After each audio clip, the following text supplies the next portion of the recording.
Okay, so hello everyone. Welcome to Concordia University's fourth space, and thank you for joining us for today's event, The Iron Ring with Space Concordia. We are streaming to YouTube live from fourth space, which is located on unceded Indigenous lands in Tiohtià:ke, Montreal.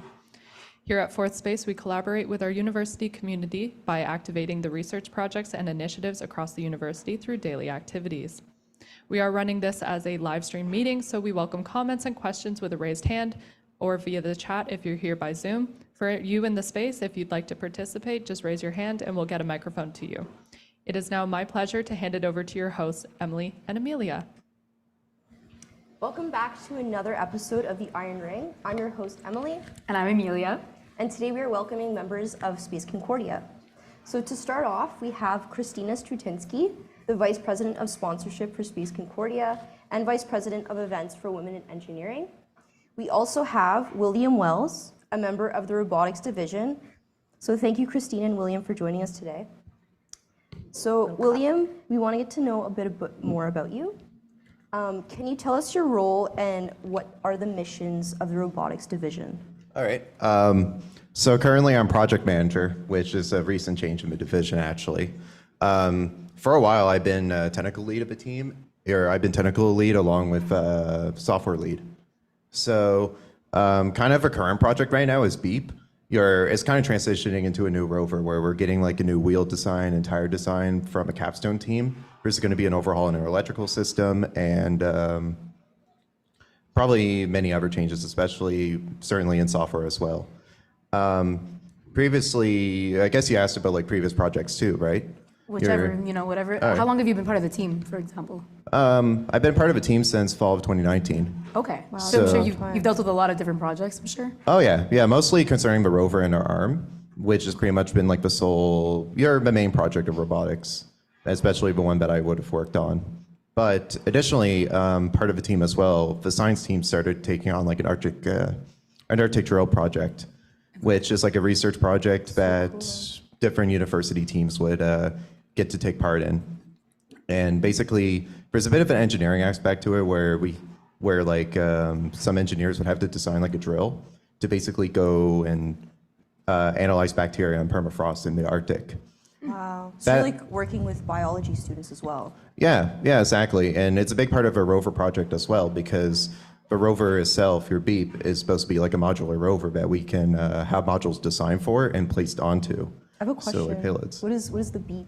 Yeah, can you explain that a little bit? Yeah, Beep. I have no clue. I kind of glossed over that. Slightly. So essentially, we try to go with acronyms for our rover names. So before it was Astro, which I can't recall the acronym for now, unfortunately, but that was the rover when I joined. Okay. And we try to kind of like go in alphabetical order, like names that go in that. So Beep is a bit of a silly one, where it stands for Beep Explores Extraterrestrial Planets. Oh. So cool. it's a recursive acronym. Beep, honestly, it sounds cool. Like does sound cool. I like that. Yeah, thank you. And I guess that's the extent of it. We mainly kind of like our goal is to design around requirements for a competition called the University Rover Challenge in Utah. Okay. But we also aim to compete every year in the European Rover Challenge, which is in Poland, Kielce. And but the main competition that we design for is the University Rover Challenge. Okay. So we're given requirements and tasks to complete at the competition, and we design a rover and iterate our project every year to basically account for this. So is it your entire division that goes together as a team to Utah? Yeah, Okay. essentially. Hanksville, Utah, where the Mars Research Center is. Okay, that's cool. Yeah, it's really neat. We haven't gone since 2019, but we've gone to the European Rover Challenge this year. Or last year, actually, I guess in 2022. Oh, that's a new year. So would you say that's like your most successful project yet? I would say so. Like we had some hang-ups during the pandemic where like when it hit, we had difficulties working on the project. We weren't able to attend some of the competitions like for URC and stuff. But when we went to the European Rover Challenge, it was pretty successful. There was some issues we ran into with like customs getting the rover into Poland. And then like I guess because getting home you're was bringing in smooth. all this equipment that like Yeah. people don't understand. I was gonna what it ask, is, right? how do you bring it over to Europe? Oh, Yeah, that too. was the story. So essentially, we went with UPS. to ship it internationally. Okay. So we had to go for small packages, which meant what we did was we split the rover into 3 packages that were kind of optimized in weight and dimensions for cost and for quick delivery for getting it there. So the initial plan was to ship it all the way to Kielce, like the University of Technology in Kielce, where the competition was taking place, and we were in contact with competition organizers there to kind of arrange like delivery of a rover and then picking up on our end to reassemble it. But we had a lot of customs issues with getting it, like once it got to Poland, where it got kept at a warehouse at the Warsaw airport. Oh. And in the end, This sounds great, honestly. oh yeah, it was a bit of a time. We came to Poland early to account for reassembly of a rover before starting the competition. Oh God, yeah. But we only got the rover back out of customs, which we had to drive to Warsaw to pick it up from the airport instead of having it directly delivered. A lot more effort on your end, for sure. Yeah, for sure. And we didn't get the rover back until the evening of the first day of competition. So we had to have some of our tasks rescheduled, your challenges. And due to weather, a lot of them got canceled, and we end up not being able to attempt one of them. Oh no. What were the problems with customs? So, yeah, part of it But is... like, was it by train, plane, like? Oh, sorry, major not customs. train because I meant boat. I mean, I Yeah. feel like if you're the government and you have like big robotics coming through, you would check them a little bit. But like, I wonder if it's from universities, why they would be so adamant on it. Almost. So part of it is initially we were going to go with like cargo shipment to ship the rover to like it's usually like called air cargo, I guess, where normally businesses would use it just to ship like large packages, and we were going to ship the rover as a whole unit, like without any disassembly, just put into a large cargo box and have it shipped directly to Warsaw, and then pick it up from there. This is too expensive, though, right? Yeah, but you know, it actually would have been surprisingly affordable, like compared to small packages, anyways. Okay. But we had issues where we had to get in contact with the local sales team at the Warsaw Airport in a warehouse there, and we had issues actually. Getting in contact with them. And by the time that we found out, you kind of realized that we're going to the competition, we only had a month to get the rover to Poland. So That sounds really stressful, honestly, from your end and your team. I'm sure must have been really stressed out during that little period there. oh yeah, for sure. Yeah, it was pretty stressful, but we managed to prevail, and we actually did pretty reasonable at competition. I feel like one task went especially well. The other two, we had some hiccups and issues, but overall we got to compete, and people and students on our team got the experience to go to the actual competition, Yeah. which there was like 11 of us, including me. How did that you got to go. choose, like, from the group who got to go with you? It was pretty much whoever wanted to come along. Okay. So anyone who was able to commit the time and willing to like take, I guess like a week or two from classes. I guess for most people going, it was more like a week off of classes because it was at the start of a fall semester. Yeah, that if it's the at the beginning, I competition feel like took it's not as bad, you know? Yeah. I mean, maybe it's the myth of like, you know, you don't start school work until like the second week maybe of school, but like I feel, maybe that's not a good way to look at it, but still, you know, just in general. But at least like, you know, it still worked out. The competition, even if maybe some things didn't work out, you guys still went together. A great experience. Oh yeah, for sure. sure. That must have been awesome. Plus Poland, like when do you have the opportunities to really do these competitions and try these things unless you're part of a society like space, yeah. right? Yeah, exactly. Like I certainly don't think I would have ever got the opportunity to go to Poland at like my age and during my my time of study in university. So it's an amazing experience. It was very stressful, but very rewarding to actually get to go there. And like also we got to like present our ideas and our project to like professionals at the competition. I'm sure you got to and give network feedback. a lot. Oh yeah, there's a lot of networking. We got to like interact with other international teams and kind of see the differences in what they do versus what we do. That I too, guess, yeah. for the Different project. universities, the way that they interact with themselves. So there's a lot of universities that all do these competitions. So it's like around the world, really, you get to meet really a ton of people. And who knows, maybe in the future you might end up working with one of these people from another university, end up going abroad, you know. You never know. Landing a job. Finding a job, Yeah, for that sure. too, for sure. Yeah, and we were the only North American team to compete this year. Oh, I'm pretty sure. Yeah. that's even cooler, I find. Oh yeah, for sure. So it was mostly like European teams that we were with. I think, I think it was pretty much all Europe and like parts of Asia as well that teams came from. So as far as I know, you're not as far as we know, but out of the teams that competed in person at the competition, we were the only ones that came from like overseas. That's cool. So And how many teams were there total? there was 19.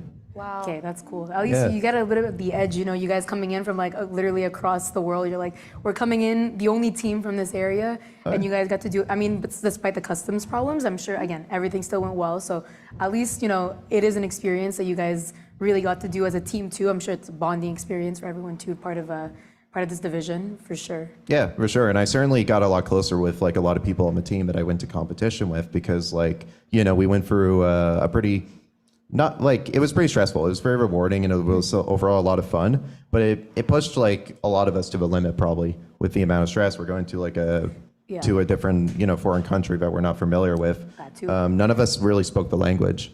So going in, Yeah, you a know. little stress for sure. Oh, for sure, You yeah. guys are fine. You guys. What do you find more rewarding? Is it like working on the rover and having it work here at Concordia with your team, or like going to competitions overseas?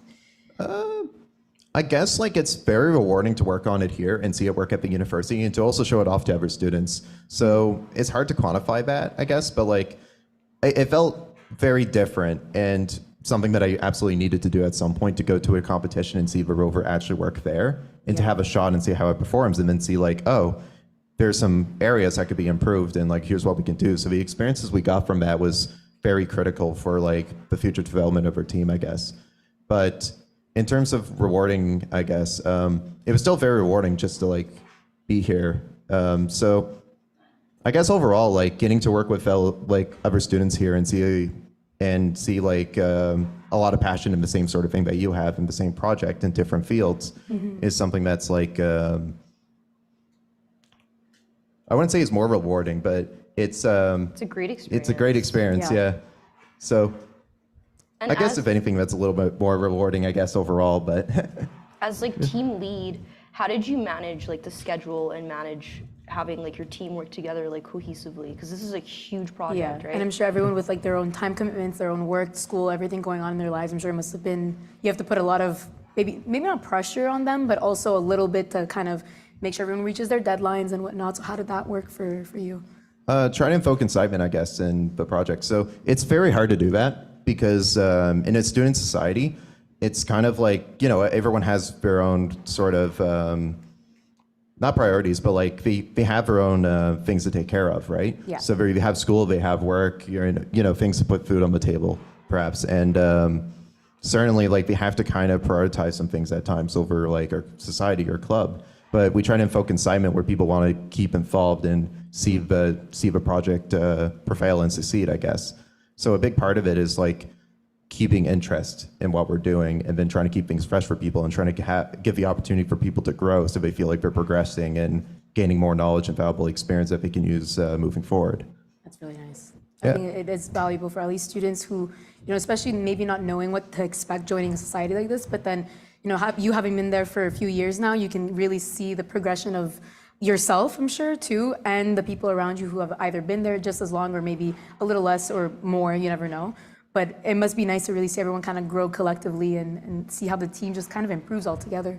Yeah, for sure. It certainly is. Like it's something I couldn't ask for better of getting to coming to university because I joined like right in my first year where I came out of province. I had to do like the year zero that they call it here, your prerequisite courses, I guess, to before I would do like my actual engineering type classes. Mm-hmm. And honestly, joining space right away probably gave me like a huge head start in my degree. So I would say like time management wise, socially, education wise, like just like it's like helps you be a more rounded person overall. Yeah, exactly. Joining a society for sure. Yeah, like I'd be a nervous wreck right now, I guess, or even more of so actually talking on this podcast. But I feel like being being a lead and interacting with all kinds of different people and in different settings really helped me like prevail and prepare for things like this. So, yeah. That's good. So Christina, we'd like to know a bit more about you. So you're Vice President of Events for Women in Engineering, and you're also Vice President for Sponsorship for Space. So what do both societies offer, and why did you decide to also join Space? Because we know that you were part of Women in Engineering first. Yeah, so both societies are very different. So Space Concordia is project-based. They have 4 divisions, as William has been speaking about robotics. I've been part of Women Engineering for 2 years now, and we try to promote women in STEM fields because we know it's a very male-dominant area. And so in Women Engineering, our purpose is to make events for mostly women and encourage them, empower them into STEM fields, go to high schools with our outreach team, and make university events with the events team. So it's very different. It's more, I guess, managerial-based tasks. Yeah. Whereas space, it's really like project building. But although I'm saying this, I'm part of the exec team. I'm not part of one of the divisions, so I still do like managerial work. So it's quite similar in what I do in the 2 societies, but the 2 societies are very different. What do they each have to offer? I mean, space, I think like William says, it's really like very passionate people that do extra work on their time off without getting paid. And they just constantly, most of them are in the lab, they're constantly working on different things on top of having probably a full-time course load in engineering. So definitely difficult, but definitely rewarding, as he said. So yeah. Okay, so then in that case though, what advice would you give for someone who's looking into either maybe joining Society Concordia? You know, what would you tell them about space and what would you tell them about women in engineering? And no bias, I mean, you know. No bias, for sure. No bias. So I would say join space if you're passionate about space, obviously. That's a good point. They have 4 different divisions, which is cool. So you get to pick like which division you think which would be more appropriate for what you're passionate about. So there's space health, there's spacecraft, robotics, and rocketry. Lots of different projects going on. Choose the one that you would be most interested in, and don't stress about it. A lot of people who are not part of societies, they stress that they can't join because it's going to be too much with their school. Yeah. But at the end of the day, you put as much effort as you can. You know, you just do your best. And so there's really nothing to stress about. The societies at Concordia are there for you to enhance your experience at university and to have fun. A lot of people forget that, you know, it's for fun. And at the end of the day, competitions and things like that are extras, and you want to perform in them for sure. But, you know, it's not the end of your life. And it's really good for your networking skills. You meet a ton of people. It's good for your CV, good for your LinkedIn. People like that. They see that you're a passionate student, you're hardworking. And I mean, since I've joined Space, I've made so many friends. Lots of people in my classes now. We all study together. It's a really fun experience. I feel like people forget that, you know, when you're in a society, like it's not just, you know, you're working, like you said, on a project and whatnot. Like there is a little community, you know, even for us in women engineering, like I'm sure you know, we're a group of, I think we're 17 to 20 people right now. 21. 21. We're 21? Okay, we're 21. 21 member just left, 20 now. 20 now? Okay, so we're 20. And just within those 20, like I know every time I walk around Concordia and I see them, it's always like just super nice, friendly. You meet a lot of different people, and then through them you meet more people. And so I think it's obviously the same thing in space is you really get to interact. And like I think a good point you bring up that a lot of people get like scared about when they hear societies is the amount of effort and work it takes. But again, a lot of the time it's the effort that you are willing to put in. And I feel like people, especially young people, need to understand that, you know? I think it's about how like passionate you are about that topic.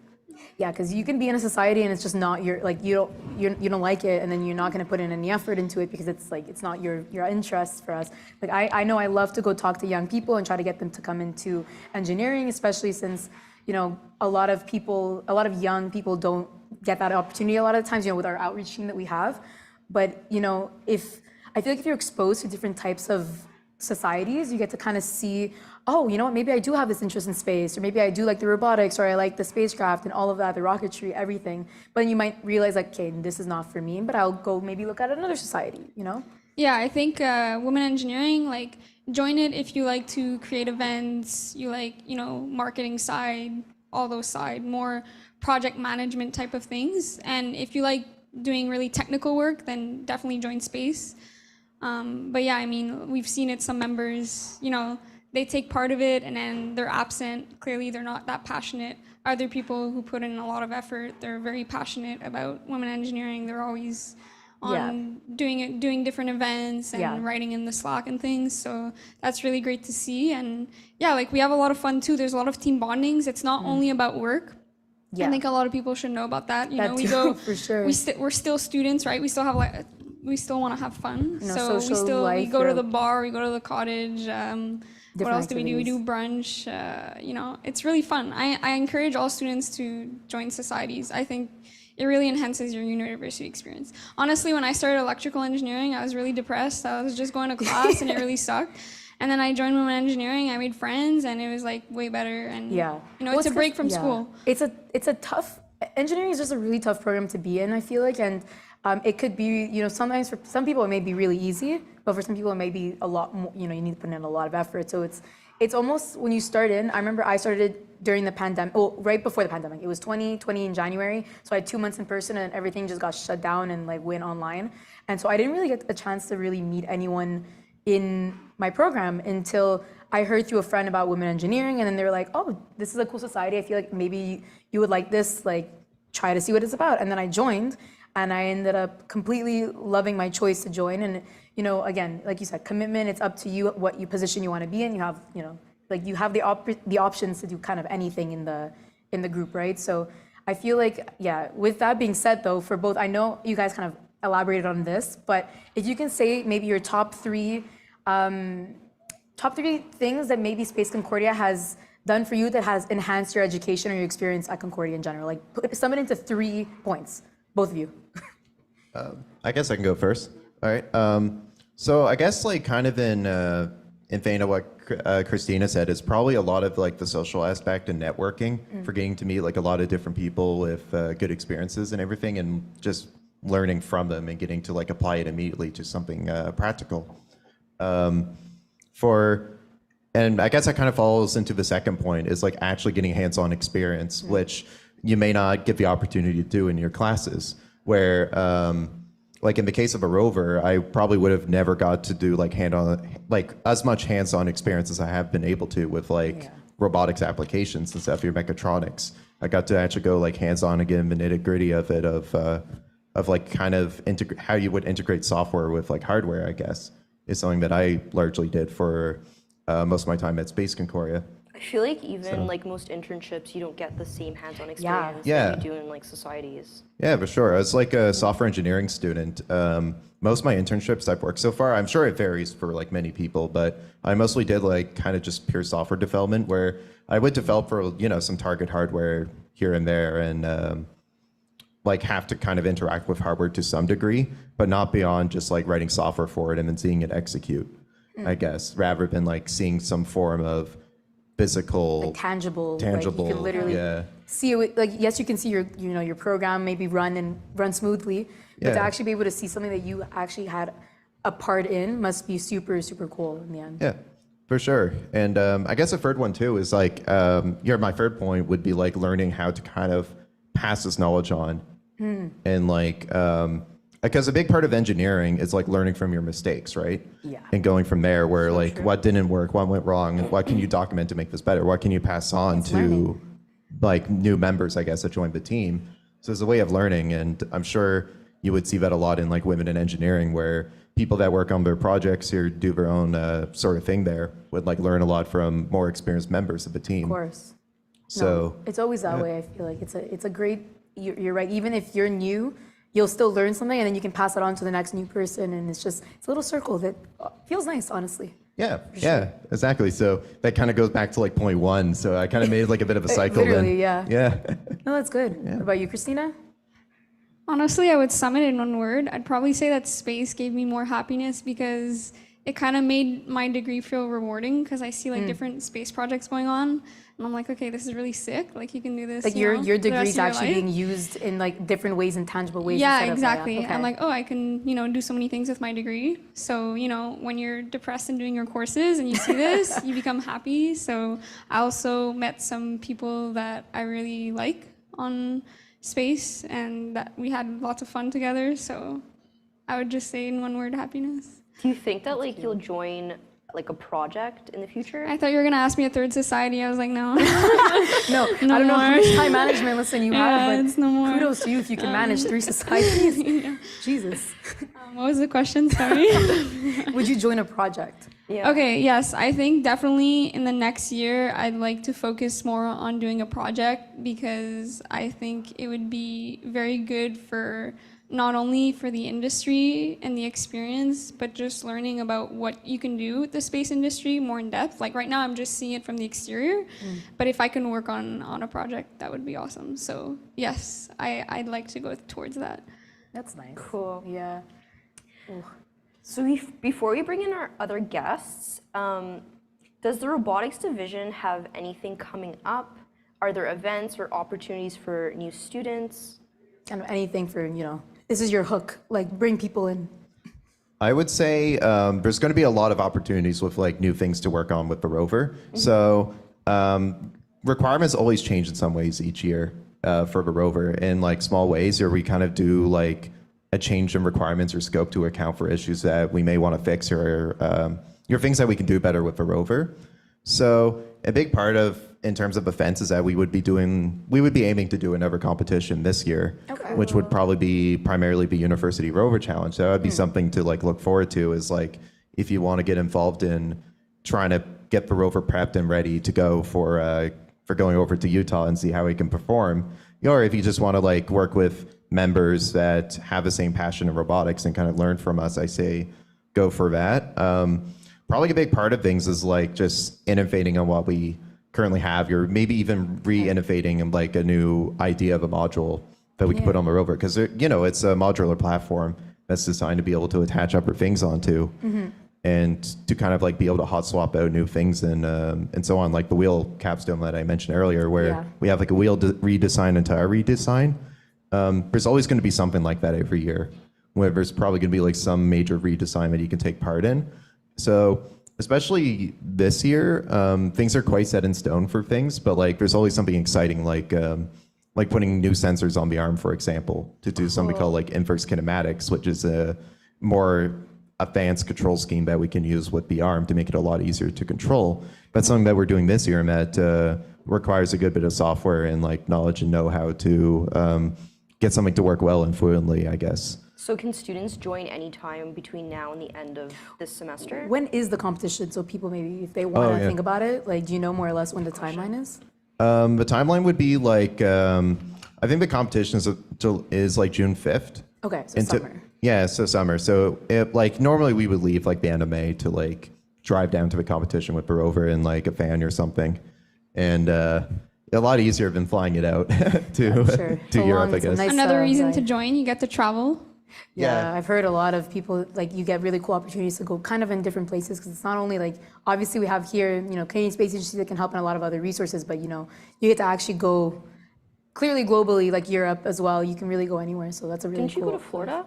Yeah, so Spacecraft had a little issue with their project, which they'll talk to you about. Yeah, but Florida is We'll ask postponed specifically to July. you. Okay, it's postponed to July. Okay, so at least So we'll need a podcast part 2 to let you know so you about see how everything went. Florida. Yeah, okay, sounds Yes. good. We'll organize that, make sure for next time. So we want to just advertise a bit of women in engineering. As well, of course. What events do women in engineering have, and how can students participate?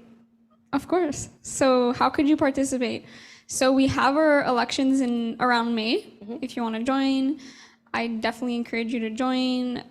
It's a little stressful, I guess. There's an interview, but it's still, it could be. I was stressed, but you know what? No, it you is just be stressful. yourself. It's not like the same interview where you're trying to get a job. No. You Yeah, just, no, it's at just all. students. So you'll see at the meeting, it's very chill. So I guess like you said, though, it's also seeing if they're passionate about like what our initiative is too. So Yeah. it's not like Exactly. we're drilling you about your skill set and like what No, can you bring to the exactly. table. It's very no, just it's like why you want to join. exactly. You got to show you're passionate. So that's one way you can join. Another way is you can be an ambassador, which you can join anytime in the year, and you can take part in any events. You can see what we do, and you can see if you actually want to be an exec for the next year. And the events we're doing, well, on Thursday, we have the Desjardins event, which is at 5 p.m. in Hall 655. Bombardier is going to be there to talk about their company and their different positions. which is really awesome. And then in 2 weeks from now, we have our biggest event of the year, which is the Power Networking. So students will be able to come with their CV, dress nice, and just network with all these companies. We have Google, we have CAE, we have MDA, Broccolini, we have, and much more. If I name them, we'll just be here till tomorrow. But we have all the big tech companies. So so you should come. You and should sign come. up You if should sign up. There's gonna be really good food. There's gonna be alcohol, non-alcohol, just everything. Everything good. Everything to entice you, like just Everything like good. we have everything. Exactly. Like everything. Exactly. So, yeah. Well, thank you both for being part of this conversation. It was really, really great to hear about, your experience in the division, your current experience now as VP sponsorship. We'd like to now welcome Jonathan Bissonnette and Rym Chaid. Am I saying that right? Okay, please come sit with us. Thank you very much for having us. Of course. Thank you. Little change right now. Hello. Hello, how's it going? It's going great. How is it going with you guys? Good. Good. Of course. Okay. So you're part of the Spacecraft division. I am. And you're the head of the Space Health division. I am. You are. Perfect. Okay. So we'll start with Jonathan. Sure thing.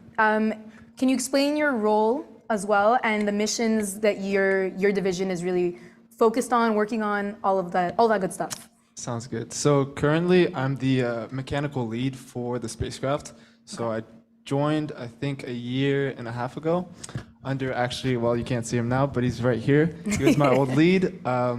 He's smirking for anyone, and he's really appreciative of this call out. Very much so. He wanted me to shout him out. And now he's our project manager. But basically, I joined the team. I became a mechanical lead like 9 months before the actual due date. So basically, I'll just explain what the project is, so people understand. So Spacecraft was taking part in the Canadian CubeSat project, which is basically a project to build a CubeSat around all of Canada. And basically, we had 14 other universities, not including us, that were building a CubeSat to send to outer space, whatever the payload may be, whatever the purpose may be, basically for the whole idea of learning how to build a CubeSat and like what's the process to building that. Okay. Do you want to explain a bit like what the CubeSat is exactly? Yeah, sure. So the CubeSat we're currently working on is it's called SC Odin. It stands for Space Concordia Orbital Dust Imaging Nanosat. Okay. Really trying to get those words out, but yeah. So basically, the whole point of this CubeSat is to have a payload. The payload itself is pretty much the function of the CubeSat. So we have 2 payloads. The primary payload is a camera that is attached to, so when you have a CubeSat, you can have different sizes of CubeSats. So ours is a 3U, which means it's 3 units, which is like pretty much 3 cubes. Our first U is the payload, which is a camera that takes pictures of a specific part of an Argentinian desert. I honestly don't know how to say the desert or where exactly it is, but basically, it orbits at the same orbit as the ISS, and it takes pictures of a specific lake/desert. It's a lake next to a desert, and the data that we get is actually AOD, which is aerosol optical depth. Okay. Basically, trying to see how many particulates are in the atmosphere exactly at that position, and basically we receive that data and. We receive it through our ground station here, and we're supposed to send it to another university for them to make climate models. So that was the main payload. Our second payload is actually to understand how radiation affects like components on a CubeSat, whether it be electrical or structural. Okay. Mostly electrical. I'm not too familiar how that works specifically, because it's not my division, but not your lead. It's but it's very interesting, and currently that's the project we're working on, and we may potentially have another project coming in the next couple months once we finish. Okay, that's cool. Yeah. So how's that? How do you feel being now the lead, like the mechanical lead in this position? How does that make you feel, and how does it feel with the team, like your dynamic with everyone? How's that?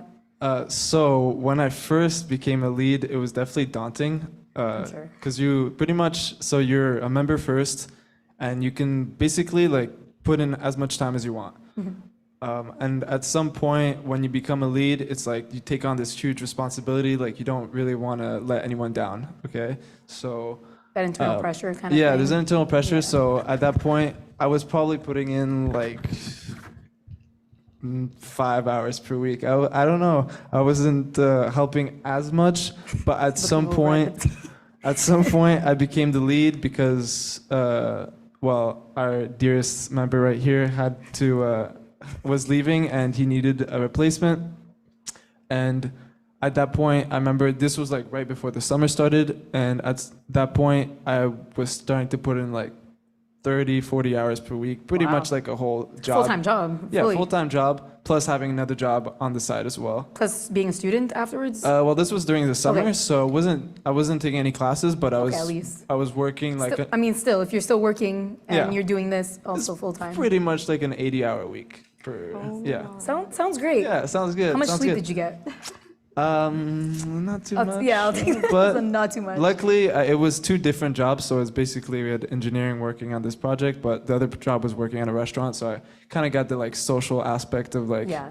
just anyway being at Space Concordia. It's very social because you're just constantly working with people. But yeah, I started taking like 40 hours per week, pretty much on average. I wouldn't say specifically the number, but it's because this. When I became lead, I actually became lead towards the end of the project. So it was a lot of stress to become a new lead at this point in the project because this had to be done at a certain time. The timeline was set already in stone, Yeah. kind of thing. Luckily, we had help from companies. The Canadian Space Agency was helping us, and they're the ones pretty much like are the authority on this project. So they decide. Well, they kind of helped us like push some deadlines if we needed some help. But yeah, it was pretty intense. But once I became a lead, you just become a little bit more comfortable and kind of confident. Especially in the beginning, you're not really too confident. You're like, why am I here? You know. But at some point, you keep going through the day-by-day process, and especially everyone at Space Concordia is like super nice, super friendly, very willing to teach you anything that you don't know. And throughout like this process of becoming lead, now I'm very close to the main, like a lot of the leads in Spacecraft, and I definitely feel a lot more comfortable. I didn't really know too many people before I became lead. Like I had like the division, but like now I know most of the people in Spacecraft, and like yeah, it's been a nice, wonderful journey. That's really nice. Yeah. Now I do want to hear about your journey, Rym. Just a little bit, you know. Yes, of Please talk about, you know, what your role is also, and how that's impacted your life as well. So please. Yeah, of course. So actually, I guess I'll start with a fun fact. I joined Concordia University to be a part of Space Concordia. Really? That's how I chose my university, because I got to know Space Concordia, well, at the time in 2017, the current team of Space Concordia, and I was like, I want to go where these guys are, and so that's how I became part of Space Concordia. I originally joined the Rocketry division, which sadly is not here today, but guys, definitely check them out. They're doing some insane things. But I decided to leave the Rocketry division to focus my time on building the Space Health division with the original team. So you were part of the original team then? Yes, I joined the first day that we voted to become a division. Ooh. And I've spent the whole of my undergraduate career building the team and working with the new team that we have right now. Wow, okay. And so, of course, I'm the head of the Space Health division. Yeah. We have 3 projects currently running instead of 1. And it's a bit of a different division. We're not competition-based, we're research-based, and that means that our projects don't have a 1-year life cycle. We have multiple years life cycle, so we can easily hit the 5 years on one single project. And that's the main reason why we have more than one project, because if you have new members that want to really spend time on a project, but the project has been going on for 4 years, 5 years, we want to give them the opportunity to also build their own project and have something that they're proud of when they graduate. So that's what we do at Space Health. And I guess I can talk a little bit more about space health itself, because I know there's a big bias about space health, and especially with the word health, people think that we just do, life sciences and bio, and, we're part of Space Concordia. Majority of Space Concordia members are engineering students. I'm personally in engineering. So there's this little bias, but space health doesn't stand only for life sciences. It's basically the mix of space engineering and space medicine coming together. Okay. So we have medicine, we have microbiology, we have engineering, and we have biotechnologies. Okay. And so the goal of the division really is to study and build and develop biotechnologies that are going to be helpful for the life and survival of humans in space, with the new Artemis mission going to the moon and the Mars missions. And the reason why we need it for space is because right now on the ISS, it's pretty much 20 minutes to 3 hours, depending on where you are, to come back to Earth. So if you have a medical emergency, it's doable, Yeah. It's doable. If you go to Mars, it's a 3-year process. Yeah, it's not very doable. So you need to be able to have autonomous technologies and remote biotechnologies as well. So that's what we're studying. And we also have an Earth aspect for this, and we're studying biotechnologies for remote communities. Okay. And so here on Earth, this is one of the main goals of Canada, and the Canadian Space Agency has published a beautiful article last year about this, stating that we want Canada to become the #1 leader in space medicine in the world. And so, it's very good, because when people think about space, they think about rockets, they think about robotics, they think about satellites, which are extremely... Spacecrafts. Spacecrafts. which are really great parts of the space industry. But at the end of the day, if you want to go to space, you have to make sure that the humans are healthy. That's a very good point. And stay alive. And by health, I also want to point out that we don't do just physiology. There's a very big importance of health that people don't talk about, is mental health. So we also study psychology in space. Yes. And one of our next projects is going to be psychology. Right now we're doing the preface of it. Okay. So the goal of the Space Health Division is really to make sure that we send humans that are going to be healthy, and we make sure that they come back healthy to their families. Because I've heard that when astronauts come back, they have issues with their mental health and their even their physiologies afterwards. It's not the same when you spend that much time in space. Absolutely. Actually, in the space medicine world, there's a sentence that says, space is trying to kill you. And it's very true, because every single system in your body is affected by... It's not meant to be in space. Exactly. We're not meant to be in space, so obviously space is actually trying to kill us. And our goal is to be able to go to space and come back healthy. Okay, but that's a very good goal, and I think that a lot of people, you're right, when you think of Space Concordia, I know when I first heard of the society, I wasn't automatically assuming that there was, I thought about it in rockets, spacecrafts, robotics, all of that. But I didn't think that there was this new aspect into it. But you're right. You can have all these things in space, but if you have the people who are able to go up there and they're not healthy, then what's the point? There's really no point in the end. Yes, but it's, sorry. It's a rather new division, right? It is actually. That's where I was going at. We've only been existing for 3 years now, so we're the newest division of Space Concordia. Okay. And we're not just new at Space Concordia or at Concordia University.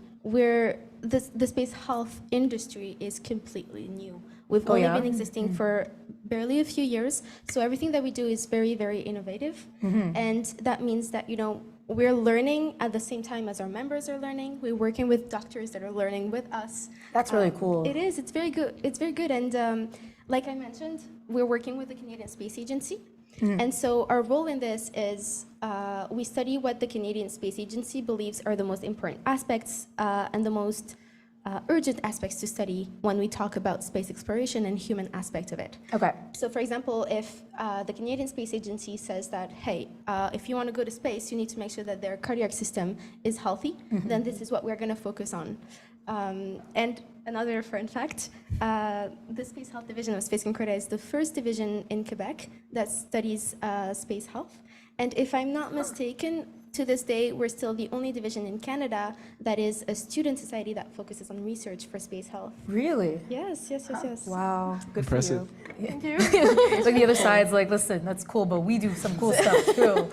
Which also, speaking of though, who would be the type of people to join both of your divisions? Who maybe, you know, if they're more on the technical side, not, I'm sure on this side there's a lot of different opportunities too. So who would be your like target person, or who would you want to kind of be involved in either either division, sorry? That's a good question, because the actual spacecraft team is actually not just engineers. Literally anyone can join Space Concordia. Like Really? we have no bias. So basically we have a project management team, so they don't really have to understand the technical. They really just have to like Manage the team. Yeah. like schedule, network, be able Be to business students. exactly. They could be, honestly, and they just have to like talk with companies, talk with the CSA, make sure that everything is on track. And also we have like an internal team, which is the team that takes care of events. We have an HR person she's in psychology. Even HR person. This we is have- a very high level society over it's here. a very, Yeah. it's pretty Does well this organized. always exist, like the organization of space? Yeah, how long has it been around actually for 10 like to 12 years. Space Oh, yeah? Concordia? Yeah, in I think, general. like 2010, I think. I I don't know the specific I think number. it's the honestly. 13 year this year, if I'm not Yeah. mistaken. part of the It's- team for 3 years and then Yeah. like, you know, Yeah, you got all she the knows her information stuff. right now. Exactly. Actually, I think it started with Spacecraft, and then we went the robotics, and then there was Rocketry, and then Space Health. Slowly started like diffusing into other Exactly. worlds. Better for because- the last. That's for the last. That's the Best for last. last. Who knows? Maybe there'll Teach be that another one. Teach division. that one. Okay.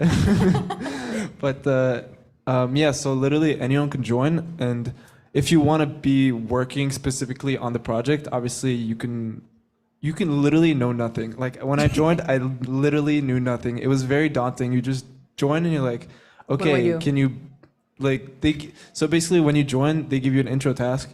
They tell you like you have to do this task, whatever it may be, for the division you're trying to join, and you basically do this task just to see if you're really willing to actually devote your time to like Okay. working on it.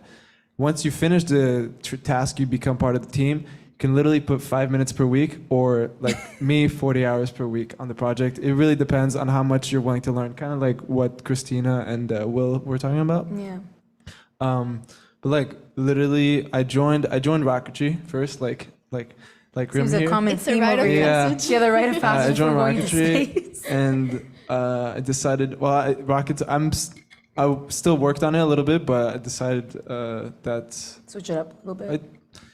I guess switch it up. But I didn't really have like a specific passion for either one. I just wanted to keep doing space stuff. And Okay. I joined Spacecraft, and then it just happened to be that I worked more on it. I think I was just more confident in myself, and I would just wanted to work on the task more.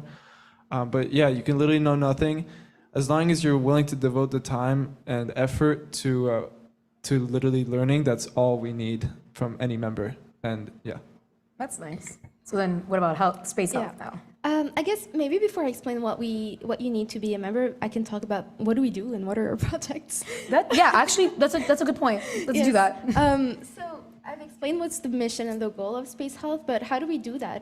We have 3 long-term projects, and we have a few more short-term and precise adventures, I'll say.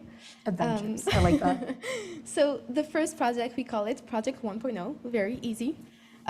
We're studying the immunology system of astronauts. So when you Okay. go to space, you send astronauts to the ISS, they come back, what are the changes that have happened because of exposure to long-term microgravity? Okay.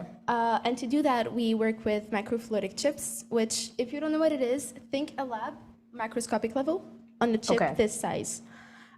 Interesting. Yes, like kind of like a credit card or a cell phone. If you But it has all like the capabilities of like a lab, like every. Well, it's microbiology actually. Okay. So when you do the analysis, that's where the lab comes in place. okay. And so for this project, we have 3 steps of the project. First step is ground testing. We're working with random positioning machines to simulate Okay. various gravities. So you have the lunar Okay. gravity, you have Mars, you have Earth, you have microgravity around the ISS level. And we study the changes in the gene expression based on those different gravity exposures. And then once we have the analysis and the results from the ground experiment, we also have 2 other steps of the project, which I guess are a little bit more exciting. The first one is a collaboration with the Rocketry division. Yes, so the Rocketry, spoiler alert, the Rocketry division is working very, very hard to send the very first student rocket to space. Really? Yes. Yeah, They're- liquid fueled. Yeah, liquid fueled engine. Wow. They're doing an incredible job. And we're tagging along. We're sending our Project 1.0 as their payload, as one of their That's scientific really cool. So you guys payloads. get to really actually work together within the divisions too now. And Yes. that's really cool. Because at the end of the day, we have divisions where we're still Space Concordia as a society before anything else. Big happy family all yeah. together. Unless money comes into place. Then it's Hunger Games. I mean, yeah, that makes sense. I'm sure I don't know if we were allowed to really ask about all the funding you guys get, but like you guys, it's all split on based on your projects and everything you guys have. Yes, well, we have the executive council. I'm part of the executive council. There's Tim here, that's part of it. But we basically do our own individual division sponsorships. Okay. And we also have Space Concordia sponsorships. So Okay. it's at the end of the day, we're still Space Concordia society before anything else. Yeah. So we're tagging along with this, and we're going to be sending our payload to space, which is incredible to collect data because it's Yeah. going to be actual space.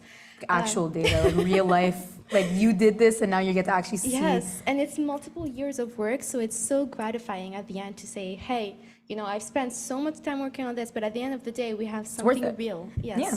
Yes. And the third step, which actually is going to come because of a change of plan before the second step, we've been selected. We've won a competition of SEDS Canada. You know SEDS Canada. Yeah. Yes. SEDS Canada. For those who don't, though, can you explain a little bit just what they do? So SEDS, I believe, stands for the Students for Exploration and Development of Space, and it's an international. Hi, Amy. It's an international society. We're working with SEDS Canada, and their goal is really to promote space for students. And they have a competition, which is a parabolic flight competition. And for those of you who don't know, a parabolic flight is basically you go on a plane, and the plane flies in parabolas. So you go poof, poof many times. And when you go up and down, you experience hypergravity. If you want, picture fighter jet pilots when they're accelerating, like pushed there. This is what hypergravity is. And when you're at the top and the bottom of the parabolas, you experience microgravity. So that's when the astronauts are floating in the air. And so we actually have been selected. So we're one of 4 teams in Canada that are going to go in a parabolic flight. That's really cool. Yes, it's really So I was gonna exciting. say, I've heard about this from like people who are either very, very rich who get to go in those like cool like experience. I don't know how much that costs, but I just know that it's not for the normal person.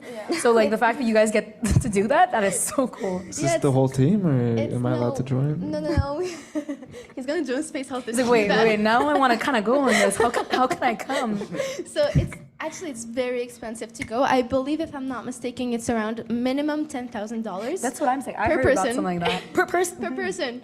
And this is just to fly. We're actually flying, but also doing research. So we're flying for a purpose. We have It's not just for fun. Exactly. We have only 2 people per team that are able to fly, the mission specialist, and we have 2 backup mission specialists. Which, if they really, really, really want to go to microgravity, I guess they can just sabotage their mission specialist and go instead of them. Okay. Hopefully that won't happen. Hunger Games also for this, and it seems that way. But he's thinking about it. But we were supposed to go last summer, but unfortunately we had a mechanical failure for the plane. Oh. So, and it's a very big lesson, I think, because this only happened 5 days before the flight. Mind you, we've been working on this for 2 years. That's Yes. So stressful for sure. it's very stressful. It's very frustrating because, you can't back out. You already have, it's in Calgary, by the way. So you already have all your tickets. You have the hotel. You have the whole team coming, 6 people coming. And then they tell you there's a mechanical failure in the plane. And it's a very big lesson and a good reminder that, you can work as hard as you want. You can do a lot of progress, but at the end of the day, there are still things that are out of your control. Yeah, and of this course. is exactly what the space industry is. And this is why you always have a lot of scrubs for rocket launches and like satellites. There's always something that can go wrong. Yeah. And so we had 5 days to really come up with a brand new mission and do something of our trip, which I can talk about it later. But yeah, that's project 1. Project 2, we're studying the cardiovascular system of astronauts. So the heart and how does it change in space. a fun fact that I know a lot of children love to learn about. Your heart is oval, right? Yeah. And so when you go to space and you have long exposure to microgravity, your heart shape changes and becomes completely spherical. Really? Yes, it does. I would think it would be the opposite, no? You would think it's the Yeah, opposite, but since it's there's no not. gravity on your Like it heart. like Actually, Yeah, I like, would think it would expand, no? it changes and it rotates actually because your heart it's not just linear, so it rotates to a complete spherical ball basically, and that changes everything in your body because everything Well, is your based heart- on your heart. of course. Yeah, on your heart and your blood flow. the oxygenation, And so- everything is just all flowing through that. So that's not a good thing. Yeah, there are a lot of changes actually. There fluids don't do well in the body in space, if I may say so. Okay. And when you're floating in microgravity, well, you don't have any up or down or directions when you're floating. it's And kinda so your free fall. body is a little bit, oh, what's going on? And so your fluids all go up to your head. And it's very, very stressful for the body because you have this huge pressure and tension in your head. Yeah. And a lot of astronauts can go blind, which I'm not trying to scare you if you want to be an astronaut.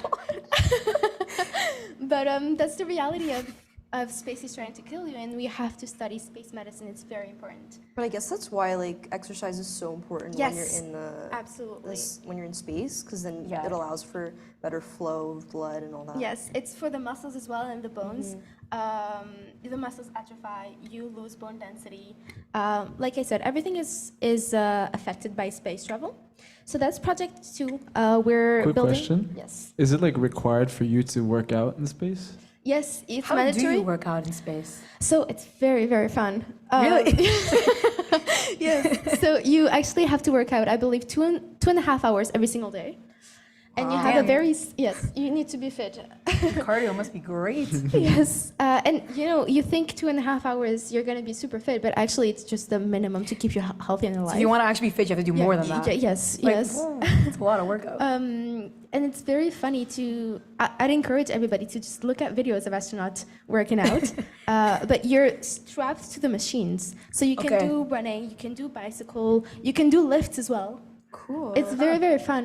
But how would you do weights if there's yeah, like weights not no, heavy. if with no you know what I mean? Since zero gravity? so Yeah, like is how the- would you actually like? I'm not sure, but I think it's the machine itself. Oh, it's that probably- is, okay. Yeah, and I know you're strapped. You have to be strapped because obviously, you're pushing something. You get Yeah, pushed, it gets yeah, of pushed. course. You can't like run if you're, not in a solid position. Right? Yes. Must be hard to keep the good formation in space, no? It's I like that you're talking about how do you do exercise in space because Project 3.0 is actually we're using this knowledge. Yeah, we're using this kind of idea of what astronauts are already using in the ISS. ISS stands for International Space Station, by the way. All the current straps and systems that they already have, and we're trying to work with this. And so Project 3.0, which is our last project, is very closely related to Project 2.0. So Okay. like I mentioned, Project 2.0, we're building a heart simulator to Okay. study what are the changes in the heart and the cardiovascular system, Okay. and some of the pathologies that have been mentioned to be correlated to exposure to microgravity, long exposure to microgravity. Okay. And so Project 3 is, now that we understand a little bit the heart, how do you do CPR in space? So That's a really good cardiopulmonary question. Yeah, you resuscitation. can't. You just get. Yeah. So Exactly. that's kind of important also. Yes, I feel like 'cause- that's a good point. When you're on Earth, for those of you who don't know, when you're on Earth, if you want to perform CPR, you have to use the person giving CPR, their person's weight, and you're applying on the torso of the patient, maybe. And so you need weight. It's a crucial part of CPR. And so if you have a cardiac arrest in space, how do you do? And you need CPR, how do you do? Well, currently there's no proficient way of doing it. So if we want to do, longer missions like Mars or the Moon, we need to have an idea with this. And also something that, I want to raise awareness about is we're living in a brand new age of space travel where we have space tourism. Yeah. Yes, and that Yeah. means that it's not going to be always just space for the fittest, space No. for the strongest. For those who can afford it. Yeah, for those who can afford it. Yeah. But that means that you can go to space and have medical issues in the future. I mean, that kind of seems like the person who's going to send themselves to space if they know they have a medical issue. I feel like that's like if you're going knowing that you will maybe not do well, that's kind of not smart, in my opinion. It is, but here's the thing. By having a condition, by not being super healthy, doesn't mean that, you cannot go to space. So the criteria right now for astronaut selection, you have to be very healthy. There's no exception because you're working there. And if you're not healthy, you're going to be a hazard for yourself, for the crew, and for the whole mission. So you really have to be healthy. If you're going, in a hotel in space, and maybe in 10 years or in 20 years, as long as you're not at high risk of, dying in space, then technically you should be able to go there. And the thing is, like I mentioned again, space is trying to kill you. So you don't have to be very unhealthy to be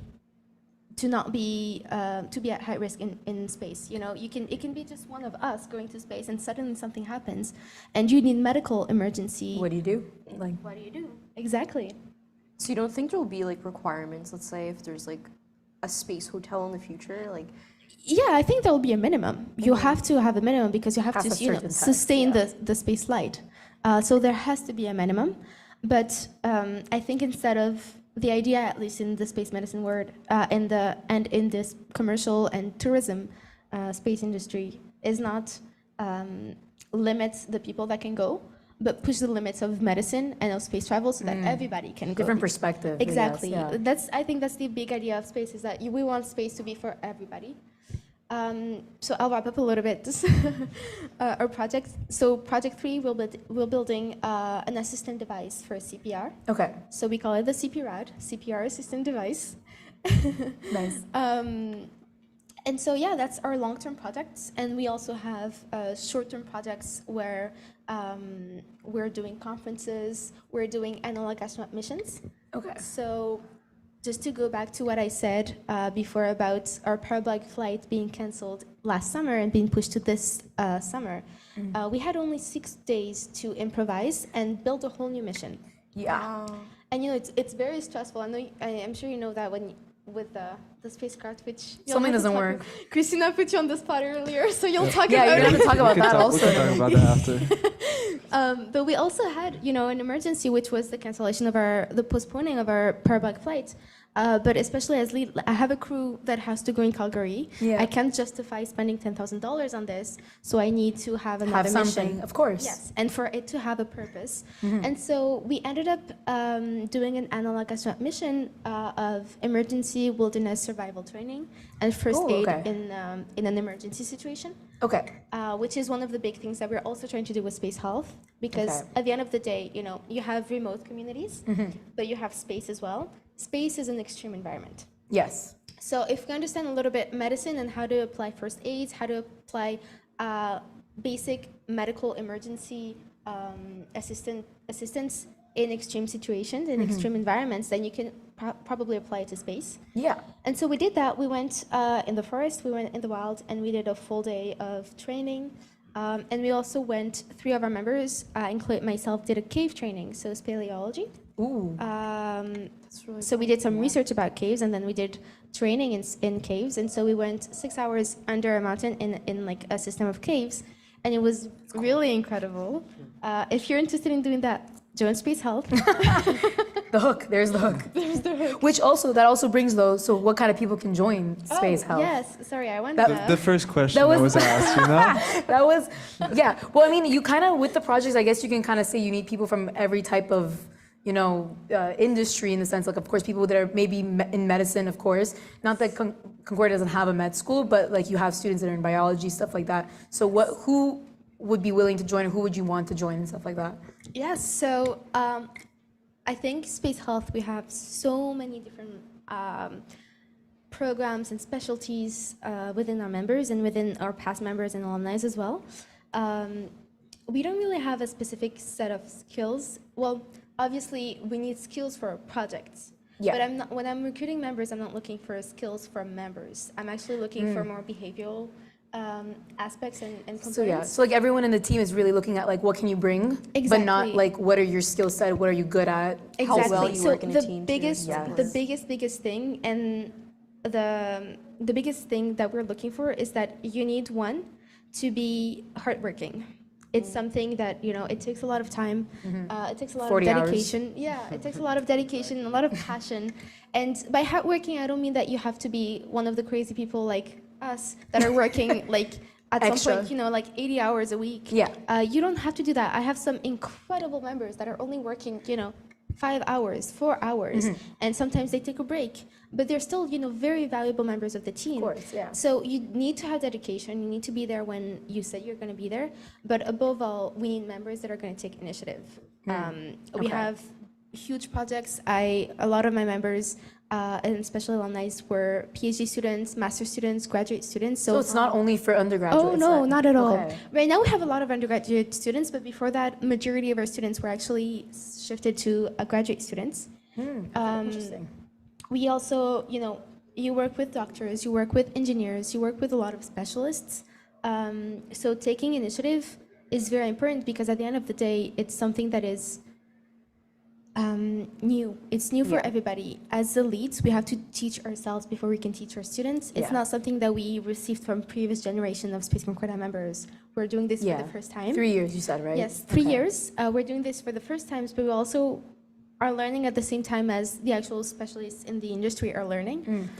So you need initiative. You need to be able to ask yourselves questions. How can I do this? Instead of waiting for people to tell you what to do. Okay. That's the main thing that we're looking for members. And yeah, I guess that's pretty much it. Of course, be passionate. If you have skill sets, it's amazing. I'm gonna love you if you have skill sets. It's like additives, Yes, kind of it's thing. additives. Yeah. But if you don't, you can be complete newbie. You can be first-year student, not have any knowledge, or you can be a fifth-year student and not have any practical knowledge. Yeah. Which, by the way, there's no shame in that. And learn from ground zero with us. There's no problem with that. You just have to be willing to learn. That's it. I agree. Now we want to put him on the spot, and I want to hear You're what really, happened. you're I really really, trying me on that. yeah, I want to hear this too. It happens to everybody, I'm sure. Like So, are you talking about what Christina was relating to 30 that, minutes yes. ago, or are you? What, is there a specific question I mean, you're trying to refer to? start with whichever one, but you're gonna go through both. Or, you know, Well, go through all- I think I answered the question Yeah. you just asked. So, I guess that's the. so main I guess thing. it's a very humble story of pretty much. So, our deadline so basically for the project CCP, there were multiple batches. Batches just means it's gonna be sent to outer space in different timelines, basically. So Okay. batch one was during the summer, Okay. which was just around like June, July, something around that time. So basically, that was the first teams are able to create the CubeSats properly and like tested it. So basically, you're given certain requirements that you have to fit into your design, and that's basically kind of like taking an exam. They give you like constraints. You basically use all those variables and make whatever, or find the solution, basically your own solution. So that was batch one. Batch two was originally our timeline. So basically, batch two was around October 2nd, actually. That was like the first month, right into the first month of the semester. So basically, we originally had that deadline, and then it actually, a lot of the teams that were in batch two were not able to finish at that point. So we got an extension for like a month and a half, which was very, very needed because it was too much work to be done in such little amount of time. So at some point, it was around mid-November, and we had like a couple of weeks left. And so it was like the assembly team, we had created everything, the structural parts, the electrical parts were all done. The software was still being like fixed, but it was still being updated, but it wasn't as necessary as having the actual tangible parts completed. So we spent like 2 weeks assembling the whole CubeSat. It was pretty much the whole team. It was me, the mechanical lead, the project manager, Tim, who was just here, the electrical lead, and the systems lead. Basically, we were the team, and there was another member sometimes who would join, but we were the team that was supposed to assemble the whole CubeSat together. And this was the first time that we actually had to assemble the CubeSat, including all the harnessing, which is like the wires, all the electrical parts. Because before we actually are to assemble anything or to like test anything, we do a test CubeSat. So it's called the STM. It's called the structural thermal model. Okay. Basically, you test the CubeSat thermally and through mechanically, just exerting any. We do like vibration tests to see if it can withstand.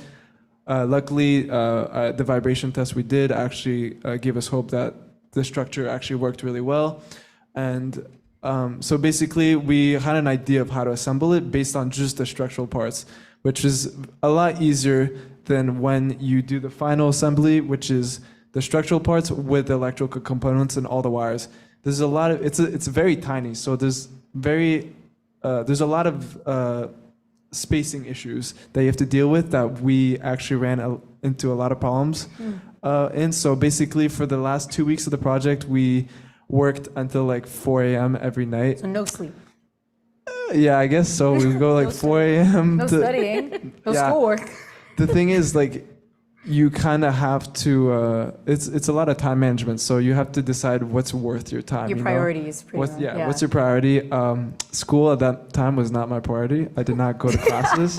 New students don't listen to that right away. Just priorities. But anyways, You decide what's more important to you. But in my opinion, it was just working on the spacecraft. I think practical knowledge is just more important than theoretical knowledge. So you end up using that way more in your career anyways Exactly. in the future. There's a saying in Space Concordia, which we like to say to tell our inaugural members, new members, you don't graduate from Concordia University, you graduate from Space Concordia. that's true. Yeah. But yeah, so at some point, it was the last 2 weeks, spent like 4 hours until 4 a.m. working. And, it's like, it's repetitive, but it's like it's very straining on you. So at some point, you can make a lot of mistakes really easily. Yeah. So at some point, one of those nights, we were assembling, so the 3 cubes, one of the cubes is the electrical cube, which is probably the most difficult to assemble and probably the most dangerous because we have batteries, they're lithium ions, so if they explode, No bueno. So basically we assemble it, no bueno, exactly. So you build it in a clean room because you don't want to have any particulates, any dust on your satellite. Do we have one of those at Concordia? We built it in ourselves, the actually. Space Lab. Oh Yeah. yeah. Where is this? Space lab or the Like the clean room? It's in the H965 hall building. Hall building, it's ninth nice. floor, we have a space lab. And so all of Space Concordia can work there. Okay. It's not in the basement like No. some other societies. Well, That's we right. actually have the cage for rocketry because Yeah. the rocket's like 40 feet long, so Yeah, I don't think you can bring that all the way up No, to I ninth don't floor think you hall. can. It'd be a little Yeah, difficult. go up the stairs with it. Seems like a good idea. Yeah, exactly. Escalators. Oh God. But yeah, so where was I in this Sorry. this story? I'm a little lost. So yeah, we were assembling the electrical unit, CubeSat, and at some point we were putting together the batteries, and we had to attach them to the PCB that was on top of the batteries. Again, this is our first time, and I made a drastic mistake of shorting the batteries on the PCB, which means that I broke critical components or requirements that were necessary to actually have a Oh my flight. God. So I shorted the components on the PCB. I'm sorry, guys, but it happened. Guys, yeah, you have to I tell was everybody, shaking. like, guys, I was listen, I'm so shaking. sorry. But which honestly gave us a lot of valuable lessons because Yeah. I kind of knew I did not like how this is assembled. I know for a fact I'm going to change it for the next satellite we work on. But yeah, so I shorted the thing around like I don't know. It was late some night. I lost a lot of I guess not pride, but it brought me down in a sense. Like, it affects you Those like types of things kind of like it feels like you put the blame on yourself when it's not Yeah. necessarily always on yourself too. Like you are in a team too, and I know that you're probably like I mean Yeah. this guys, but like it is a learning lesson too for sure for Exactly. everyone, not That's just true. you, but for That's the whole true. team. The thing is, it was not just shorted once. It was shorted like 3 times. So did it 3 no, it wasn't just me, but it was other members. But I was the first one to do it. So basically, that was like the You're the opening, initial right? one was the opening concert. Exactly. The initial one was probably what created like the which is what I guess destroyed the potential of sending it in batch 2. Luckily, we learned a lot from that, and we did some documentation for other Space Concordia members to actually understand that hopefully you don't do the same mistake. Yeah. But other schools that were working on CCP were actually not able to build their satellite properly. It didn't fit the requirements that they were given. So our launch provider, which is the company that gives us it's called the it's called Nanorax. It's give us a CubeSat deployer. It's basically what you put into the CubeSat. You have to test fit it, make sure it fits like really well. This is what goes into the rocket. Then the rocket goes to the ISS, spends like 2 months there, and then it just deploys from the actual deployer. So yeah, that was what Christina was relating. Called you out on directly. Yeah, exactly. But I'm ruthless. it's a good lesson to talk about, and it humbles you. So Yeah, but again, you have to take those types of situations. Like, you can't look at a glass half empty. You'd be like, what if this would have happened, to someone else, to other people? Like, this is something you learn from. Like, okay, for the next time, I'm not gonna do it this way. We'll like adapt as a team and do that. So you just don't tear yourselves down so much. I'm actually like, it's a good story to tell. So, but that could have been very bad, because if I shorted it for too long, it would have actually caught on fire, especially in the clean room. It's like a very small room, and if you catch it on fire, it basically destroys the whole clean room and the whole idea of what the clean room does. Everything you put into exactly, the whole CubeSat. Potentially the building. Potentially the building. Yeah, 9th floor too. You're evacuating the 9th floor. The windows, you can't jump out the windows. Stairs straight down. So yeah, it was a good story. It was fun, but it was fun. It was honestly very thrilling. My heart was really beating.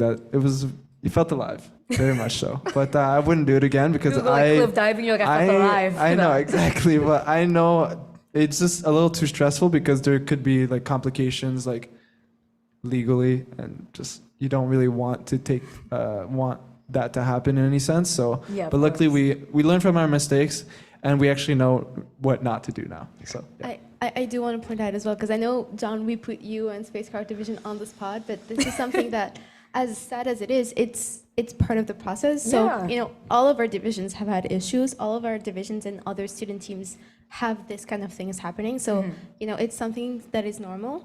And so we actually do have very, very strict safety guidelines within Space Concordia. So, if something had happened, we did have guidelines to follow. It's not like a free-for-all for anyone. Don't just jump from the window. But no jumping from a window. But I think like the biggest mistakes are the ones you learn from the most. Very much so. Yes. So there's always like a positive aspect to and it's a very big reminder as well that we're still students. Students, humans, everything. You guys are just working on projects like out of your free time too. You're learning it's a learning opportunity for everyone who's part of the society. Yeah. And with learning comes mistakes, comes failures, comes things like that.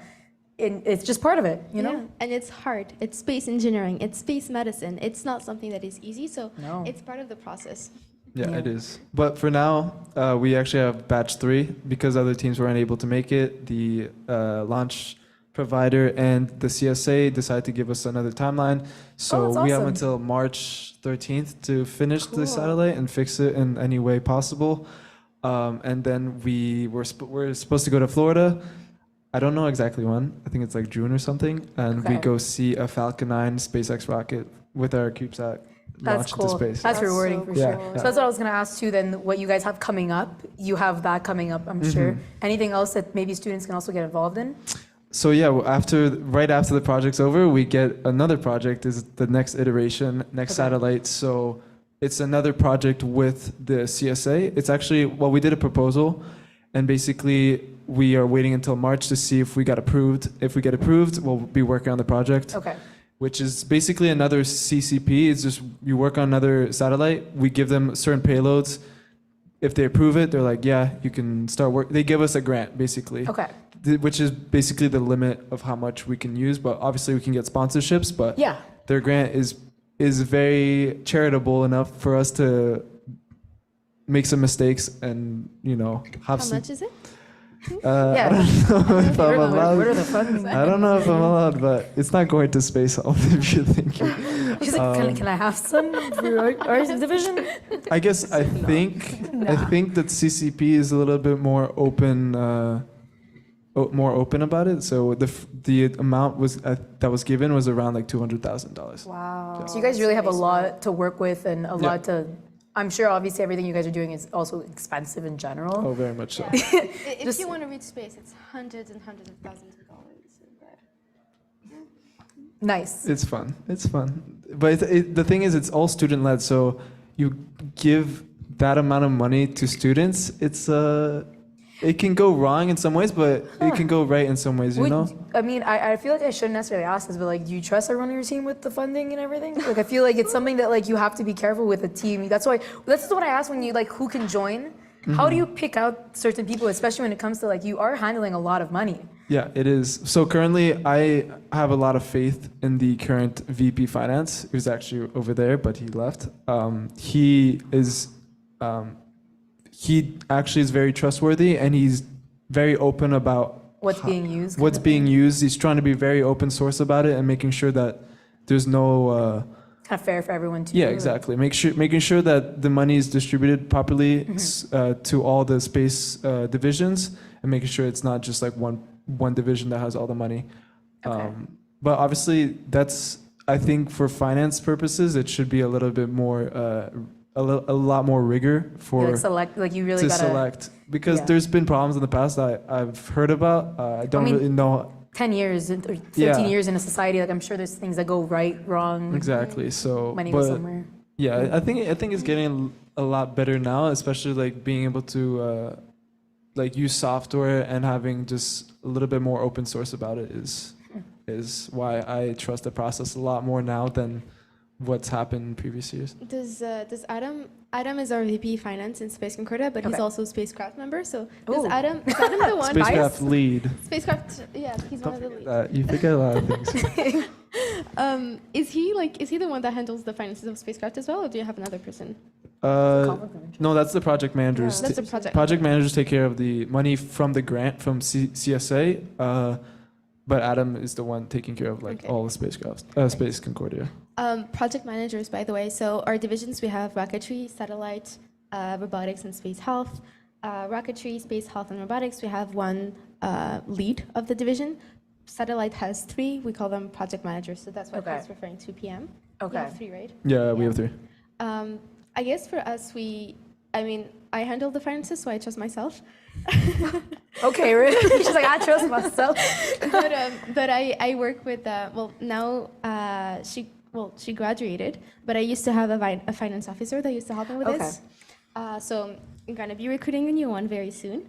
But we also work very closely with the VP Finance of Space Concordia. So all in all, we're very surrounded. So if you're going to make a mistake when it comes to finance, it's not going to be easy to make mistakes. You're very well surrounded. And at the end of the day, even if you're the person that makes the call for the finance, you still ask your team. You ask your team leads their opinion. Yeah, you always ask your teams where do they think we should invest in. And so at the end of the day, it's very hard to make mistakes if you have faith in your team. We have one more question for you guys. So for our viewers and for students, what kind of advice can you give them for time management? Just because I know you guys put a lot of time into your projects. So how do you choose your priorities and studying? It's funny because right before we came here, John and I were talking about this, and I told him the best advice I can give you is to just not do what Rym is doing. Not do what you're doing. Not do what I'm doing. You're doing a lot. I am. So I'll be fully honest because I know students are going to be listening to this, and I don't want them to think that we're here, we're doing crazy things, and we're not struggling. We are. Yeah. So I'll be fully open with this. Last year, in the past 2 years, I've been struggling a lot with time management, and by that I mean that I completely neglected anything in my life that wasn't just work and school and research. Space Concordia is a lot. Yeah. I easily do minimum 40 hours a week before.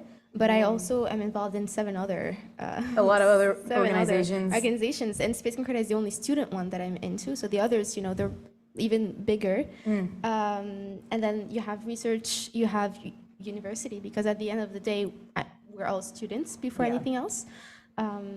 So I guess time management and mental health is one of the biggest things that you should always avoid neglecting. So if I have one advice is to always do some self-assessment of how you're doing. Like, after Like some check-ins kind of thing. some check-ins with yourself, like, hey, like, how are you doing? Like, is it a bit too much? And if it is, then set strong boundaries. Like, don't be afraid. If you're a member and you have a lead in your team, like, don't be afraid to tell them, hey, like, I feel like I'm burning out. I need to slow down. Have people around. Can we It's spread very this easy bill? to burn out. It's extremely easy to burn out. You guys both saying 40 hours a week, like Minimum. It's a lot of time and effort, especially if you're trying to be full time in university. Yes. Yeah. And working. And working too for a lot of people too. So it's, how do you balance the time? Like, I think it's important to have a good network also around you and like a good team to, when you're down, help balance and vice versa. So biggest advice, if you're a member and you have a lead, then talk to your lead and don't be afraid to stand up for yourself. Like, set strong boundaries, tell them, hey, it's a bit too much right now for me. I'd like to slow down. Like, I'd like to spread my tasks with other people. If you're a lead, then it's a bit harder because, you have a lot of responsibilities with your team. Yeah. And majority of us, we have external deadlines. So, we can't miss it. If job doesn't get done by us, it just doesn't get done. Yeah. So it's a bit harder, but it's not impossible. And that's the biggest advice that I'd give anybody that's a lead of any team. Don't be afraid to delegate tasks and don't be afraid to slow down. And, if you really, really, really do everything that you can to meet a deadline, if you delegate tasks, if you talk with your team, if you have a great organization, if you work hard and it's still too much for you and you end up missing a deadline, then miss the deadline and figure it out after it. But don't sacrifice your health for this. It's good advice. What about you? Yeah, it's definitely not worth sacrificing yourself to the project. You have to realize it's just, it's an ambitious project, but it's not like a project in the exactly end. like your life matters more than the project itself. So yeah, time management. That's a great question because it all comes down to priorities. Honestly, to me, relationships are the number one priority in life. In general, like projects are give you some sort of purpose, but relationships always need to be fortified, or just make sure that you're constantly, especially for the people that you're close to, make sure that you just check in on them. You don't lose. You just don't lose that bond, So that was something I struggled a lot with last semester. I remember, like Rym, it was the only thing on my mind was really outputting this CubeSat, get it done, Especially I had 5 classes, five classes, and I had to work as well. But luckily, work was at school. I was a TA, so luckily, everything was at the same location, so I didn't have to keep traveling. Yeah. That's just me being able to be fortunate enough to do that, and it wasn't too many hours per week as well. It's reasonable, yeah. So, yeah, it's really choosing the priority. So I remember it was really hard for me I live with my brother, and I used to see him all the time, and I would literally see him once a week because I would come in at 1 o'clock pretty much every morning, except for that 2 weeks of 4 a.m. 6 a.m. The longest we stayed there was till 7 a.m. In the whole ninth floor. Oh God. Yeah, 7 the one a.m. place you don't kind of want to stay, it's the whole ninth floor. I feel like. It's so hot in there, and you just sweat. It's disgusting, honestly.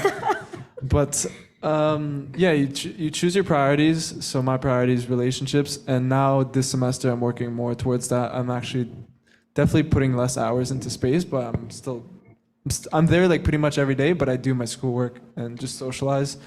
So I just prioritize the CubeSat and classes just based on my own discipline throughout the years. I'm a 5th year, so my first couple of years I was more academically inclined. I would just work more on my classes. Yeah. So I kind of understood the process of how to like study. Yeah. So It's very individual too, right? Like you might Exactly. work differently than you or me or Emily. So from those couple of years of learning, I understood, okay, it's not the best idea to cram, but I understood that I can actually, like last semester, I crammed the last 3 weeks, everything, and fortunately I was able to do well. But obviously it's Ride that curve. it's understanding like where your strengths and weaknesses are. Yeah. And understanding like, yeah, I've done this before. I kind of understand that to me, when you study, I just study mostly the concepts, so I don't just look at all the problems that I have to study. So I'm just Yeah. like, if I understand the concept, You're I'm good, not going kinda. to study this. Yeah. It's really focusing properly on like what you really don't know. So in that case, yeah, just especially, and I have like other extracurricular activities I want to do. And again, I was like imbalanced in that sense. I was mostly doing CubeSat, but now I'm working on the CubeSat, but now I'm like, I can do a little bit more physical activity. I remember I wasn't doing as much, I wasn't working out as much as I usually do, but now I'm definitely trying to focus more on that, just socializing and Kind of it's yourself. in the end. hard. It's honestly for me, I just understood how to become more disciplined and like Yeah. understanding what's useless to do. Like honestly, Yeah. I used to, and I still sometimes do, but like I just look at my phone and just do nothing. I just completely got rid of social media on my phone because it was honestly a you. waste of my time. for you. I would look at it and I'd be like, I'm scrolling. I was like, I'm getting nothing out of TikTok, this. an hour goes by. and Exactly. it's like, oh, Luckily, I God. never downloaded TikTok. Yeah, no, good, because Thank I got God. it right like at the pandemic, and Yeah. worst mistake. Yeah. Worst mistake. Still have it. But you won't you- have any time to do TikTok anymore. No time for anything else. No But TikTok. YouTube Shorts got me. YouTube Shorts got me. YouTube Shorts are it's kinda good. It's the exact same thing as Really TikTok. good. Yeah. YouTube Shorts, Instagram Reels, or Instagram all- Reels are TikToks. they're- Just for everything context. is they're all the same. It's just the Yeah. same. It's just super it is. addictive. But yeah, understanding of like what is more essential to you? Is it mindlessly need, yeah. scrolling, or is it like physically being active, mentally being active? Yeah. And yeah, So I guess Uh, for like it's- students too, yeah, it's just to kind of balance your time with that. yeah, you know? it's very learning yourself. Yeah, it's very individualistic, especially, and like also like Rym said, is being there were some times where I think towards the end of the project I had more time for myself, and during the project I didn't have a lot of time to self-reflect, but at some point after the project ended, I was like, oh, I have a little bit more time. I kind of noticed some things I was lacking in. I was like, okay, I can work started on like that. spending like a couple nights. I would just like think to myself like, what can I do better in this area of Yeah. my life? I had a little bit more time, and maybe like I guess carving out a little bit of time per week, be like Your wha- me time. kind of exactly thing. me time. Like Yeah. what can I do better? What did I like doing? Do I want to do this more? Blah blah blah. So kind of it's really understanding what you Yeah. enjoy doing. So I guess to like sum it up in some ways, to kind of, I think the one thing is you have to understand yourself. And again, that happens with, if you're just starting university or there's a lot of new things happening, you just got to kind of feel yourself out, see how you study. You might not study, like you understand concepts, but maybe, I don't understand concepts. So it's like understanding how you are. And I think from there, you'll learn, you'll adapt, and then you can prioritize your time with that, right? And learn to speak up for yourself. Yes. I think that's the biggest thing that stops people from really taking care of themselves is that Yeah. sometimes they realize like, hey, I'm burning out. I need to slow down. But they you're have too scared. responsibilities. Yeah. They have Like I can't do this because I have a team to be working with. like I'm gonna Yeah. let them down. I can't do that. But at the end of the day, if you're completely burnt out, if you're completely exhausted, you're gonna end up letting down your team, but you're letting down yourself. Yeah, Like, you're helping us with our competition. It's Yes. gonna happen in March. Announcements to come soon. Actually- Announcements to come soon, actually- Told guys. us, though. John answered the question of like, what do you have coming up? But I didn't yet. So, True.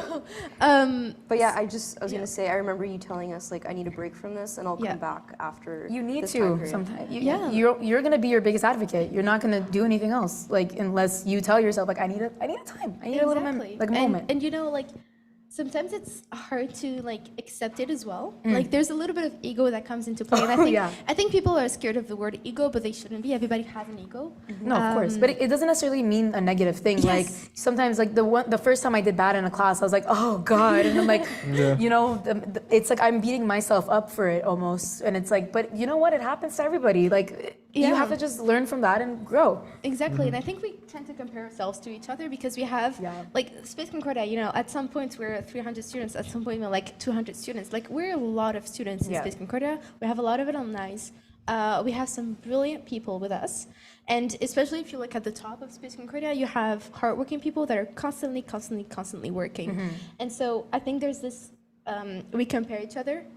We compare ourselves to each other, and especially to people in the industry. And you have these high-achieving people that are they always seem like they're doing so much and still are okay. And I think that's the big mistake of, okay, if they can all do it, why can I? Like, I have to just push and do it. Don't compare yourself to people. Don't. Yeah. There was the time during last semester, actually, I was just burning out completely, and we still had like a month to go. At some point, actually, what's very nice about the team is that when you realize it, a lot of people are understanding. Like, if you just like start breaking down in front of them, people are gonna just be willing to listen to you. So at some point, I was really burning out. And what's good about the project management team at Spacecraft is that they actually do leads checkups. So it was supposed to be every month, but since we were very busy, they kind of understood that. So they're trying to do that every month, where they just have a conversation with you for 1 hour, just to see like how you're doing, can you handle all the workload. And at some point, I remember I was just working on, like, it was like 12 hours straight, and I was just really burnt out. It helps that a lot of people are near you, because like it's not a competition, but like it kind of drives you to like keep working on something when you see other people that you really respect work on something. And I remember I was just burning out, and one of the project managers came up to me, and I was like, just had my headphones in, but I was in a bad mood, and he just brought me to the side. He's like, just stop doing whatever you're doing, just stop, it's okay, you don't have to do it. I literally, like, we had a heart-to-heart for like 2 hours. I cried. Nice. It was the first time I cried in like a long time, and it honestly felt so good. It felt so good. Relieving almost. It felt really good, and I much respect to him. Shout out Ismail. But yeah, I was very happy that he chose to dedicate a couple hours and of his time to just understand what I was going through, especially when I had something with family.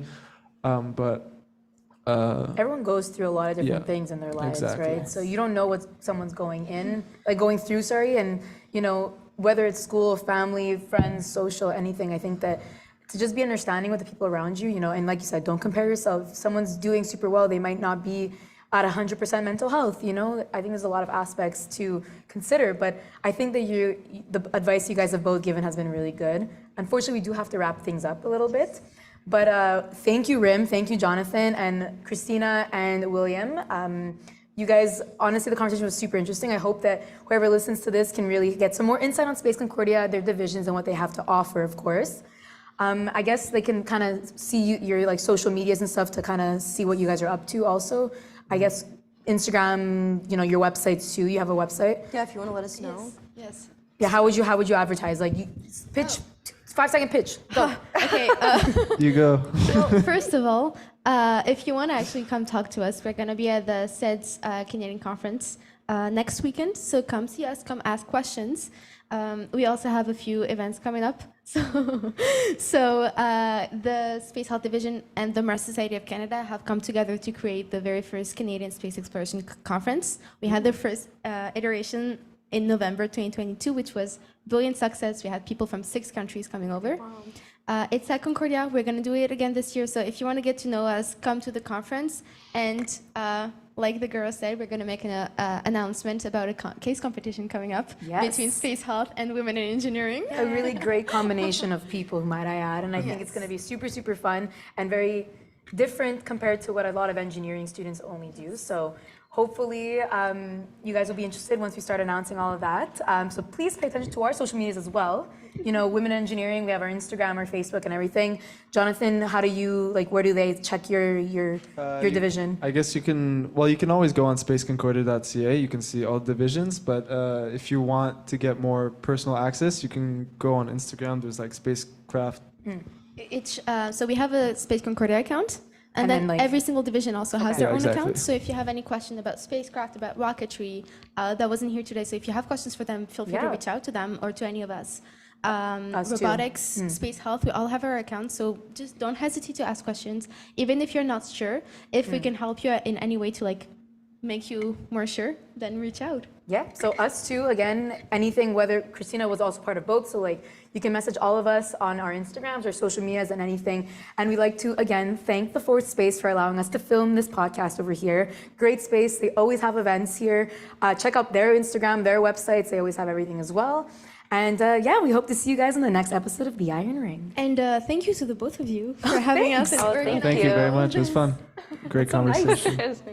You're making me emotional, guys. But yeah, let it out, it's okay. It's a safe space.